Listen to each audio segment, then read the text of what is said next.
Hey guys, gals, it's Alan, Front Page Fab, and we're in the shop today finally after a nasty bout of COVID.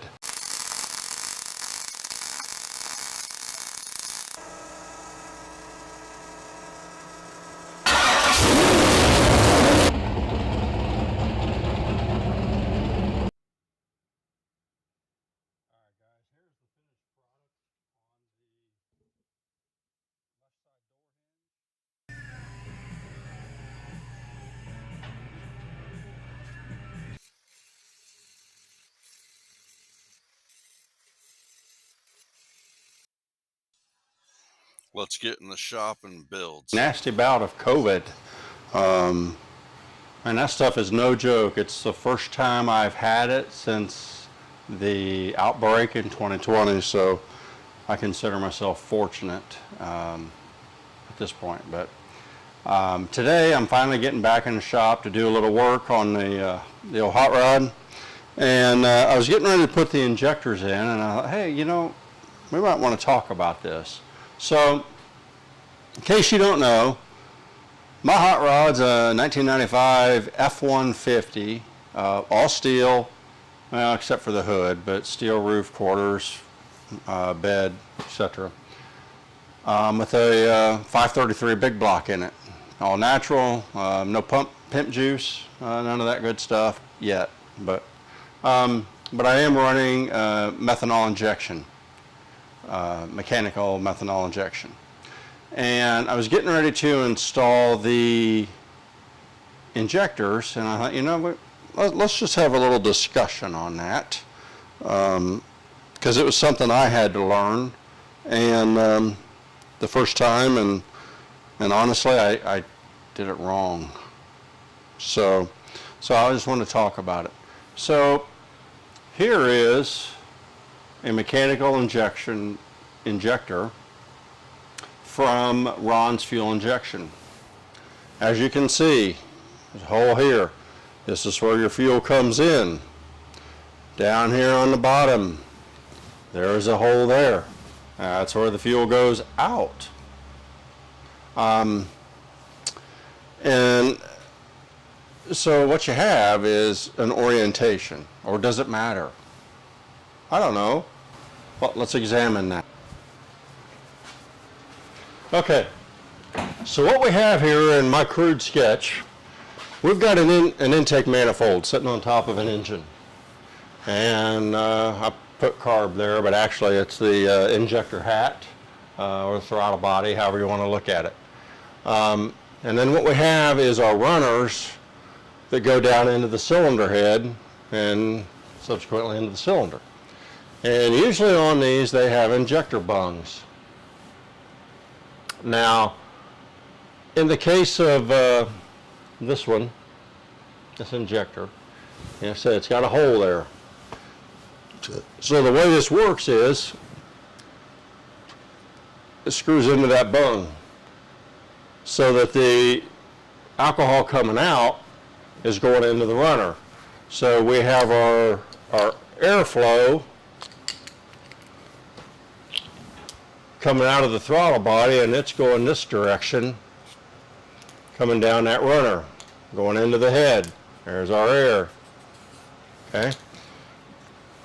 Now air doesn't fire an engine too well without fuel, right? So we got to have the fuel. So we put our injector in here to get our fuel. Now, does it matter? Does it? You just screw it in and it works, right? Well, it will, kind of. But let's take a better look at this. So if I put my injector in, and pardon my crude drawing, I'm going to put my injector in, okay? And it's down here into the airstream. And let's say I put the hole right here. All right, so that whenever the alcohol comes in, it's going to shoot, it's going to spray up. Okay? Does that matter? Well, Yeah, it does. And here's why. So if you have a short intake, and I do this runner really long, but if you have a shorter intake, okay, and you're squirting fuel up, now you got to remember this fuel's running in there at, I don't know, anywhere from 7 to 15 psi, maybe more, depending on which injection system you have. If you're running electronic, it's running 60 to 80 psi. But it's going to shoot up, and if I have a short runner here, that alcohol is going to shoot up and go up into the venturi area of the intake, and then it can go wherever. So what can end up happening is I can have this cylinder not getting hardly any fuel, so it's running dead lean, and then all this alcohol is coming up, and it's going to go over here and puddle, and this one's running really fat and rich. And you never know. So you can have misfires, you can have all kinds of problems. That's in the extreme case. Another thing people have done is they've put it in so that the hole is right here, and it's shooting out against the wall of the intake. So does that matter? Now it's probably going to run down into the head, into the cylinder, right? Yeah, I would say it probably would, because you got gravity there and you got airflow helping it. But now it's not atomizing very well, because you're just shooting it against the wall and it's staying in a liquid. So again, you're not getting very good fuel atomization as it goes into the cylinder. So the proper way to install these is to install it so that the hole is facing down here, so that whenever that alcohol fires, it's shooting straight in, and that air, it's just pushing it all straight into the head, into the cylinder, okay? So it all goes in there and it atomizes nicely. So on these injectors, what they did to help you out is they put a little dot right there. I'm going to see if I can get up close here so you can see it. Right there. You see that dot? Right. This is difficult to do. Right here. Right where my pen is there. See that? Not the hole up top, but that dot right there on the nut, the hex side right here. Okay? What that is that's an orientation dot. If you'll notice, if I come up, there's no hole down here on the bottom on that side. If I turn this 180 degrees, so now my dot's back here on the back side. Oops, I went too far right there. There's my dot. Okay.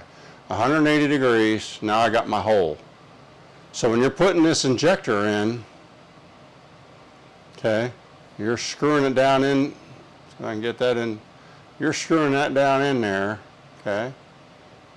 We want it so that whenever you put that in, that dot on your hex right there is up on my intake like that. That way that alcohol is injecting straight into the airstream and into the head. Okay? I hope that helps somebody. Like I say, it's just something I had to learn. So maybe if you're watching this and you didn't know, now you know. Thanks for watching. I hope this helps somebody. And if you like this video and some of the other ones, if you browse through the channel there, you'll see a bunch of other ones. We're really just getting started on getting the hot rod put back together. So we got a lot more content coming on that. I'm going to cover pretty much everything I do as I get the front end of the engine done. And we're going to be installing the new ignition. So I'll cover that and how I wire that and whatnot. So those are in some videos that are coming ahead here. So thanks for watching. Hope you all have an awesome day.